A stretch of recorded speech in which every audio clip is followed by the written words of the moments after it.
What did you think of the Call of Duty presentation? I liked it. We actually had a chance to see this in advance, not that exact demo, but we saw the game last week, and it's beautiful. My question is how do the technical innovations translate into gameplay? How do they make me care that they have higher poly counts and they have these new particle effects and they have this new lighting system? All that's great, just on a piece of paper, but if it doesn't translate into a compelling, emotional, engaging experience, like you said, get with something like, say, The Last of Us, right, which looks far worse than the new Call of Duty looks, but the emotional intensity of that game I think is very apparent, and I didn't necessarily get that from this Call of Duty demo. That was quite surprising because they're the king of doing these, totally blockbusting demos. And I didn't really get the same emotional connection from the demo. I think it was the mix of, explaining the tech and, having all the wireframe stuff, which quite frankly, we've seen thousands of times. And it leaves me cold. And it does leave me cold. I just don't want to see behind the scenes. I just want to see, the emotional connections. Love the dog.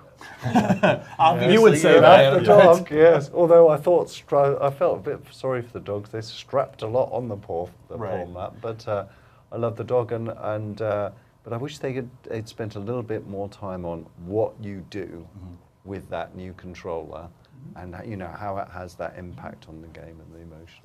Well, that's it. It's the player filling in those gaps with their own imagination and feeling like the choices that they're making are relevant. Yeah. And you can have as beautiful a world as you can create, but if it's devoid of that sense of involvement or meaningful consequence based on the player's actions, it doesn't matter how good it looks. Yeah. Peter, as a developer, did you think the tech demos they were showing of the Call of Duty stuff, Call of Duty Ghosts, was impressive? I think it was one of those demos where they kind of wanted you to appreciate how much work they were investing in the tools. And, that left you thinking, well, yeah, that's good that they've got all those tools, but, what is the gameplay?